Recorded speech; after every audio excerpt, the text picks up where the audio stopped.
This video is a continuation of my operating system development series and of my last video where I talked about porting my operating system to the Raspberry Pi 4B running on QEMU. In this video, we will be focusing on porting to real hardware on the Raspberry Pi 5. Now, both of these things actually present their own challenges. Real hardware is not as permissive as QEMU is and does not give us clear error messages. And the Raspberry Pi 5, despite me saying that you should always buy the latest hardware in my last video, well, does not have a whole lot of documentation or a whole lot of resources that we can use in order to work with this system. So even though I wasn't planning on making this video, I'm hoping that this is one extra resource for people looking to work on the Raspberry Pi 5. Before I begin talking about it though, I'm going to talk about something that I neglected to mention in the last episode, and that was the Circle project. Circle is a bare metal environment written in C++, specifically meant for you to run software on the Raspberry Pi without the use of an operating system. Now, I didn't use any of their code because I am trying to make my own operating system and I am trying to do everything from scratch with my own code, but the Circle project's source code was great as reference wherever the spec or documentation was a little bit lacking. Now, before we talk about my operating system, let's talk about Raspberry Pi OS. Raspberry Pi OS is the default operating system for the Raspberry Pi. And in order to install it, you're going to need an SD card and the Raspberry Pi imager. Now, obviously, the purpose of this project is to make my own operating system, but even then, I thought it was a good idea to start out with Raspberry Pi OS, first off, to test that everything was working correctly, because if my hardware was defective or not working correctly, then it would have been extra hard to debug when there's also the chance that my own code is defective or not working correctly. So starting out with an existing operating system that's been tried and developed specifically for the Raspberry Pi is a great idea to test all the peripherals and all the hardware and make sure that everything works as it's supposed to. On top of that, the Raspberry Pi imager is actually going to set up our SD card for booting with the Raspberry Pi. It is going to partition it as it's supposed to be partitioned in order to boot from it, and it's also going to install a bunch of important files that we need in order to boot on top of the kernel. Those files are these files listed here, and two of them are device tree blob files. They're essentially a data structure that indicates all the hardware that the device has, and the config.txt, which is read by the bootloader, so before our operating system even loads, in order to configure the system. We're going to be using this one a bunch of times throughout this video. Now, in addition to these files, we also have to have, of course, the kernel. And the kernel has the kernel8.img or kernel_2712.img, depending on the Raspberry Pi version that you're using. Now, there are other ones for older Raspberry Pis that run in 32-bit mode, but for the 64-bit Raspberry Pis, these are the two kernel images that we need. The Raspberry Pi 3 and 4 use the kernel 8, and the Raspberry Pi 5 uses the kernel_2712. I don't know why these are separated into different files, to be completely honest. As far as I could tell, I was able to just make both of these files just the same file with a different name, and my system boots on the Raspberry Pi 5 and on the Raspberry Pi 3B, even though I haven't tested it a whole lot on the 3B, with the exact same code. But either way, these are the names that we need to use, and we need to have one of these files depending on which Raspberry Pi we're trying to run on. Now, much like I did last time, I can go through a list of the features that my system has and see which ones work and which ones don't. Now, this is the list that I showed in the last episode, but now we actually have to include a couple more things, including UART and mailboxes. And also, we can already assume that input and networking are not going to be working. Networking isn't going to work because I never wrote a driver for networking specific for the Raspberry Pi, and input is not going to work because I've written a driver for the Raspberry Pi for input, but that's a DWC2 driver, which works on the Raspberry Pi 3, not on the Raspberry Pi 4 or 5. I do have an XHCI driver, which is the one that the Raspberry Pi 4 and 5 use, but I haven't adapted it to the Raspberry Pi, so it's pretty safe to say that it's not going to be working out of the box. Now, in the last episode, I talked about how we have an MMIO base, essentially a base address at which all peripherals are going to be mapped at a specific offset from that address, and we can access them from there, but on the Raspberry Pi 5, things are a little bit more complicated. Most of the peripherals that we're going to be accessing on the Raspberry Pi 5 are actually on the system on a chip, essentially an integrated circuit that contains most of the peripherals and most of the components for the Raspberry Pi, and it makes them all available and all enabled. So similar to how it works on the Raspberry Pi 4 and how I mentioned in the last episode. But now, the Raspberry Pi 5 introduces a new peripheral controller called RP1. This peripheral controller is made available through PCI, and it requires some extra configuration. So we need to be careful if any of the peripherals that we need to use are behind this RP1 controller. So before we begin, let's go through them and see what addresses we need to use or what configuration we need to do.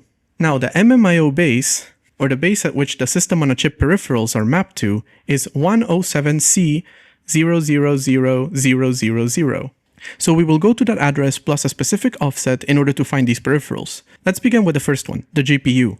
Like I said in the last episode, we don't talk with the GPU directly. Instead, we communicate with it through mailboxes. So if mailboxes are working, we can assume that the GPU will be working. Next is input.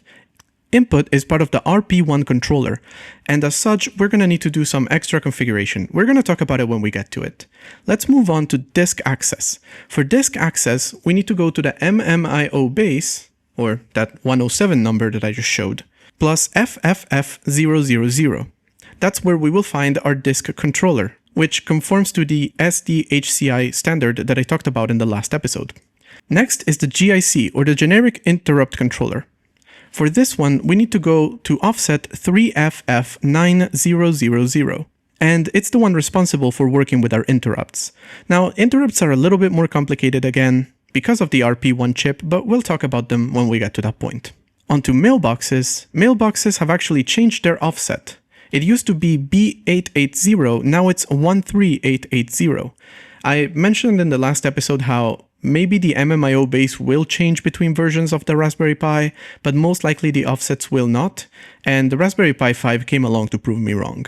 Finally, there's UART. Now, there's actually several options that we have for the UART, but the one that we're going to be using is at offset 1001000. And like I mentioned before, the RP1 chip is going to be available through PCIe, so we're going to need to handle that, or, just find a way around that. And one more time, it's important to point out, I am hard coding these addresses, but really the right way to do it is to use the device tree blob. The device tree blob is that file that I mentioned that we have to include because it will be passed on to our kernel and we can parse it to get these addresses without needing to hard code them. And barring major architectural changes, such as the ones that came with the Raspberry Pi 5, we might actually be able to support newer Raspberry Pi versions, even if the offsets or the MMIO base changes, because we can read the DTB. But I'm not doing any of that, so moving on. Let's talk about UART. For UART, so long as we've been running on QEMU, we have been able to just route the serial output from the system onto the terminal window from which we're running the system and just read it from there. Now it's gonna be a little bit more complicated, but I'll still be able to read it from the terminal of my development computer. However, I'm gonna need one of these. These are USB UART debug probes, which can be used to connect to another device and get UART output and even transmit data to the device through UART. On most Raspberry Pis, this has been the main way of getting UART output, and we do it using the GPIO pins that are on the top left of the image. However, the Raspberry Pi 5 now also includes a dedicated UART port.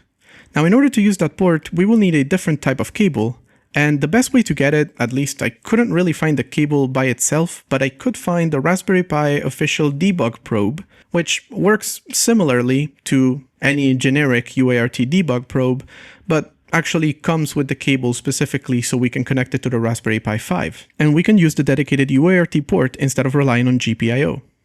One big advantage of relying on that port is that it is always enabled because it's part of the SoC, whereas the GPIO is actually part of RP1 and needs extra configuration. And also, it is enabled from the very beginning. In fact, we'll be able to see output from our bootloader, not just from our system. So before even our system loads. Now, most likely we won't be doing anything with this output, but at the very least we'll know that the system is working, and we might actually use that information for debugging, so it could be useful. If we want to connect through UART, we're going to have to connect to pin 6, which is from the top left on the image, the third one, and that is the ground pin. We're going to need to connect it to the ground pin of our GPIO probe. The next one to the right of that one is going to be the transmit pin, pin 8. We're going to connect that one to the receive pin on the probe. And finally, to the right of that one is the receive pin, pin 10, which we're going to connect to the transmit of the debug probe. The transmit on the Raspberry Pi is the one that sends information out, and the debug probe is the one that receives that information, which is why we connect the transmit on the Pi to the receive on the probe and vice versa. Now, if we don't want to use these, and again, we have access to the right cable for the dedicated UART port, we can find it right here. And like I mentioned before, it is not part of RP1 and can even give us information from before our system loads. Now, with UART, we can actually see the serial output from our system, which I'm sending my printf calls to. So I can see my console on my main machine. But there's actually a project called Open On-Chip Debugger, or OpenOCD, which actually allows us to debug the code that's running on the actual Raspberry Pi using GDB. And this can be very helpful, especially at first when maybe UART output is not working yet. In order to do that, we're going to need to modify the config.txt and add the enable JTAG GPIO configuration.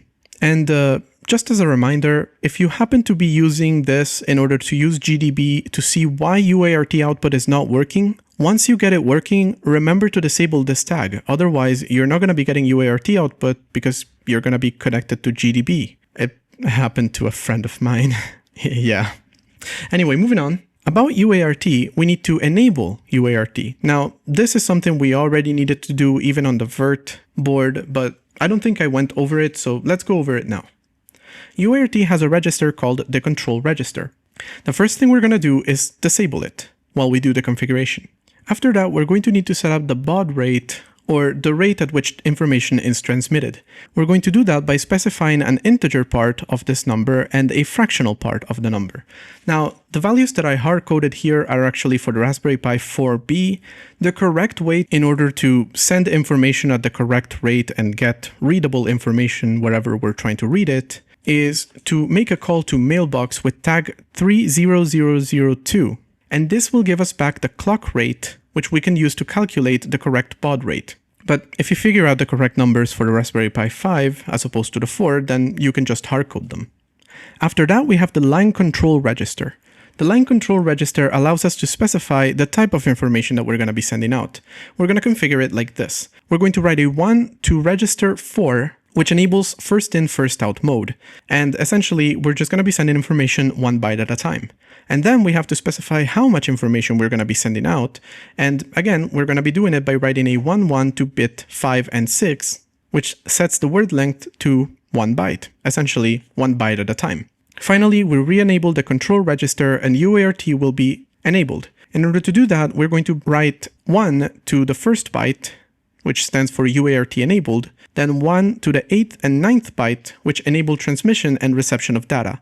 Now, technically, we don't necessarily need to receive data because the way that my system is set up, we're just sending out console information, but we're not receiving any information. But just in case I want to expand my UART driver and allow receiving data, then it's already enabled. With that, we should be getting UART output. Also, everything that I've done to set up UART has been through the UART dedicated port. If instead of using that port, you're going to be using GPIO, you need to enable pins 14 and 15, which are the transmission and reception pins that I mentioned before. And finally, on our host computer, we're going to be using the screen command in order to read back the information. We're going to be calling this command by specifying a path for the debug probe that we're using, and this changes depending on the debug probe that you're using, so you have to figure that one out yourself. And then 115200, which matches the format and the rate that we just configured in our UART driver. So like that, we should be able to get information from our system onto the development machine. And actually, because I had issues with the base address at which the UART output is located, I was actually debugging UART with the GPU because I got the GPU working before I got UART working. Usually it's the other way around, but I guess this worked for me. So let's move on to the GPU. Like I said, the GPU communicates through mailboxes. So once mailboxes are working, then the GPU should be working. And I didn't have to make any changes to the mailboxes, so it was pretty easy to get the GPU working. However, after some time, once I got to processes and getting processes to run, I was getting a weird crash. The crash said that I was trying to access this register in memory, 22223300, and then the same thing repeated again. This is a really weird register, but these numbers looked a little bit familiar. They're actually the background color that I use for my system, which is actually the same background color that I use for these videos, unless the recording actually changes the colors slightly, but it should be pretty similar anyway. So it seems like for whatever reason, my pixel colors were somehow overriding process memory. I got to debugging and it turns out the issue was the bytes per pixel. My graphics API assumed that we were going to be using 4 bytes per pixel, but really, the frame buffer that the GPU was making available for me actually was using 2 bytes per pixel. And so, because of a bug in my graphics library, I was actually writing past the frame buffer and into process memory. It's funny that I made a video where I was intentionally trying to do this, and now I'm talking about how, again, I unintentionally was doing it. Now, the funny thing is I was actually explicitly setting the depth, which indicates the number of bits per pixel that you're going to be using, and I was setting this to 32, which is 4 bytes per pixel, or 32-bit colors. And the GPU was actually responding positively to this, as if it had accepted it. But when it returned a frame buffer, it returned a frame buffer that was prepared for 2 bytes per pixel. Essentially, it was agreeing to what I was saying, but then it was completely ignoring it. Kinda like you, when your friends tell you not to go back to your ex, but you ignore them. Now, I don't know exactly why this was happening. I think maybe it's because the frame buffer was actually being allocated by the bootloader, because if the bootloader actually fails to load the system, it will show something on the screen. So maybe the frame buffer was being allocated before, and there is a command for resetting it, but I couldn't get it to work, so in the end I found it easier to just modify the config.txt and write frame buffer depth 32, which forces the frame buffer to use 32-bit colors. On top of that, of course, I also fixed the bug in my graphics library that was making it overflow. So even if for whatever reason the number of bytes per pixel that we receive is not the one we expect, it won't overflow and overwrite process memory. So that's already 2 buffer overflow exploits that I have fixed. I think I can officially call myself a cybersecurity expert. Let's move on now to input. Input is done through XHCI, and I made an entire video dedicated to getting input on XHCI. As a matter of fact, the driver that I wrote worked, for the most part, on the Raspberry Pi 5. Now, the issue with input though, before we even get to the driver itself, is that it is behind the RP1. And like I said before, the RP1 needs to be accessed through PCIe. Now, I have a PCI driver. Did I just adapt that and then use that? No, not really. I just used the config.txt.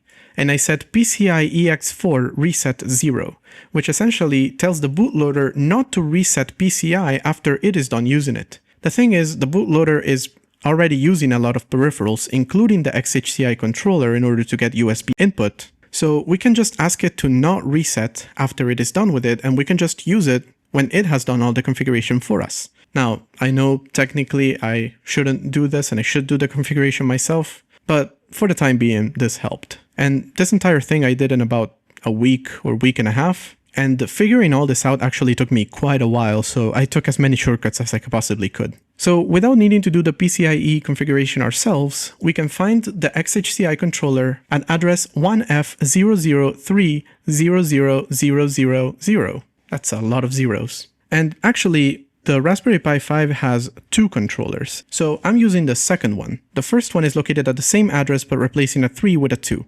I will eventually have to enable and use that one too, but for the time being I'm okay with just one of them. So I mentioned in the past in my XHCI video that it uses a protocol called MSI to use interrupts, and MSI requires you to go through the PCIe capabilities and parse or create an MSI table and then enable the interrupts from there, but it works slightly different on the Raspberry Pi 5, and we'll talk about it when we talk about interrupts. But what we need to know right now is that the RP1 has its own interrupt controller, and so technically our interrupts will be wired through there and then relayed to our generic interrupt controller. Once I had the device enabled and the correct address, it was easy enough to get it to work. For the most part, it was already working, but I had an issue with my input contexts, which are the ones that you use in order to configure the endpoints for each device. The total size of my struct for the input context was 32 bytes, and this worked fine on QEMU. But actually, there's 2 possibilities. You can have a 32-byte version or a 64-byte version. And they're literally the same structure, just one of them has padding. I really don't understand why there's 2, but there's 2. And the Raspberry Pi uses the 64-byte version. So I just added a bunch of padding. After that was done, it was actually pretty easy to get input to work. Just figuring out all of this took me quite a lot of time. Moving on now to disk access. Now again, disk access is something I wrote a driver for already, and the controller hasn't changed. So I expected it to work pretty well already. But still, I had to make a couple changes. QEMU uses an old SD card model. Actually, I think it uses an actual SD card, whereas the Raspberry Pi uses a newer and micro SD card. Now, technically my driver was already adapted to handling newer and older cards at the same time, but I needed to fix a couple small bugs from that, and eventually I was able to get it to work. Where I did have to make major changes was in my actual file system. You see, for QEMU, the SD card just contains one partition formatted for FAT32. The real Raspberry Pi, if you create it through the Raspberry Pi Imager, which you should if you want to get it to boot on the Raspberry Pi, actually uses multiple partitions. It uses a FAT32 partition, which is where our system files are located, and then it uses an ext partition, which is a file system used by Linux. And maybe one day I will actually write a driver for this one. I'm definitely excited to write a file system driver that isn't for a file system hacked together by Microsoft. Now, whereas before we were just going to the first sector of the disk and there reading the configuration for FAT32, now we can't really do that. Instead, we need to go to the first sector of the disk and read the master boot record, or MBR. It looks like this. It's not particularly complex. It has some bootstrap information which we can safely skip, and then we can go to the partition entries. There's going to be 4 of these entries, and we want to look at their type. We want to find the one that has type 0xC, which is FAT32. Once we find it, we know we found the partition that we're looking for. And then we can use the first sector value in order to know where our partition starts. And now we can go to that sector, and there we can read the FAT32 file system. Now, it's important to note that whenever the FAT32 file system references a sector, we have to add this first sector as an offset, because FAT32 is not aware that it is in a partition. So whenever it references a sector, that's a relative address. And we need to add this in order to figure out where in the disk it is referring to. We can also look at the number of sectors if we want to be fancy, but I guess I didn't want to, so I don't really do anything with that.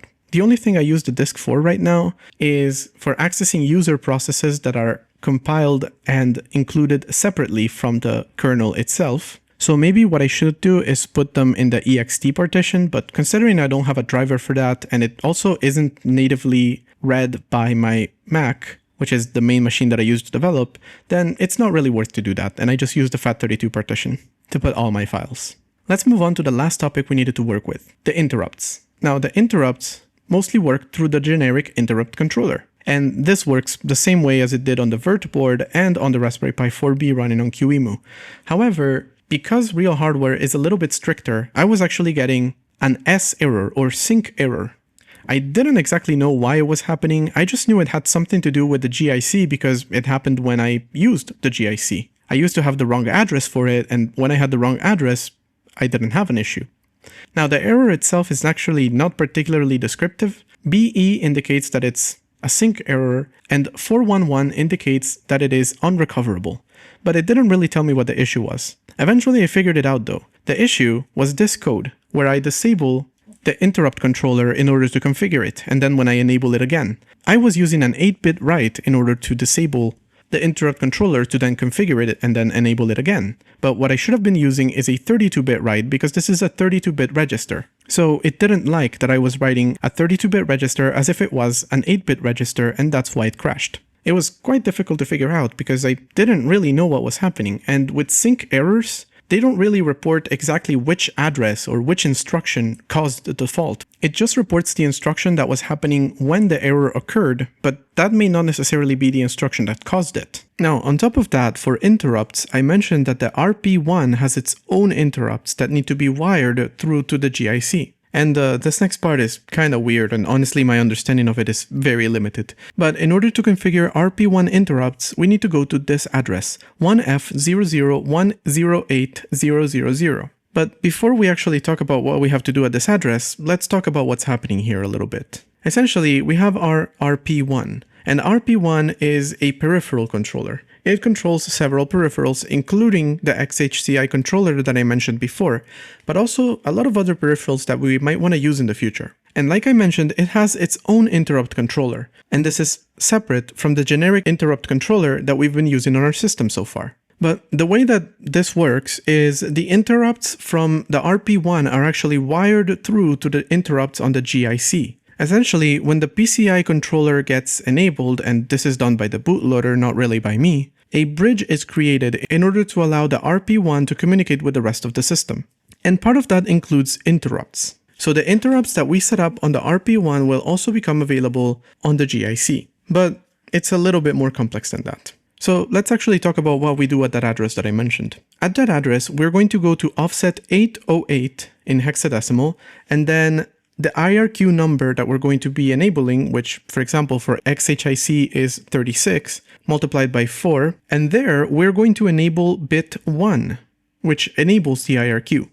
Essentially, we're enabling the interrupt number 36 on the RP1's controller. But in the GIC, we have to enable another interrupt, a completely different one that simply indicates that an RP1 interrupt was received. Whenever that interrupt gets triggered, it means that any of the interrupts in the RP1 has been triggered. In order to know which one and to handle it correctly, we'll need to go to the base plus 10C, and the register that we find there is going to tell us which of the interrupts was triggered. This is a 64-bit register, and each bit represents a different IRQ line. Now, to be honest, everything that I'm mentioning here is very surface level and very vague because I haven't actually been able to get this to work.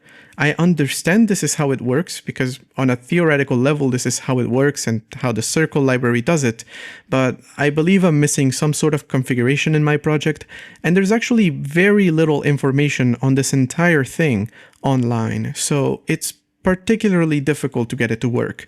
I have the Circle project and even the Linux driver for the RP1 to use as reference, but it's hard to tell when you're missing something or when you're doing something a little bit different because the code is so different from your own. And sadly, because there's not that many resources, I haven't been able to get it to work. But on a theoretical level, this is how it works. For the time being, for XHCI, which is the only actual peripheral that I'm using from the RP1, I'm just using polling. It's slower and less efficient, but at least it works. So that's all the changes that I needed to make in order to adapt my system to run on real hardware and on the Raspberry Pi 5. It, again, sounds simple, but actually it was quite complex. But with that being said, now that we're reaching the end of the video, I have a couple announcements. The first one, I have a Discord server. The link for it is in the description. I set it up right after the last video I posted went live, but I didn't mention it in the video, so I'm mentioning it now. If you're interested in operating system development or in the development of Redacted OS, you are more than welcome to join and hang out, talk about operating system development, talk about how much you hate Microsoft, whatever you want. I'm also considering starting live streams where I do operating system development, both working on my system and maybe even checking out some other operating systems running on virtual machines just to see what they're like and take inspiration. And finally, lately I've been thinking about doing write-ups of my operating system development. Pretty much all of the videos that I've made so far and any videos that I make from now on, ideally, in written format. With that, I would be able to edit any mistakes that I make, because once a video is published, you cannot really fix any mistakes that you made unless you re-edit and republish the video. So hopefully having it in a written format is going to allow me to make the information more accurate and also more extensive. But I actually don't know exactly how to go about it, so I will take any suggestions that you have for this. And with that being said, I don't know what my next video will even be on, let alone when it will be coming. I will be working on a few refactors and fixes and improvements to my system because, like I have mentioned in pretty much all of my videos, everything that I've done needs plenty of reworks and refactors, and it's not particularly interesting and it's not necessarily video worthy, but I'm also open to suggestions for things that you might want to see in a video or in Redacted OS. And stay tuned to my YouTube channel and my Discord for updates on this and the development of Redacted OS.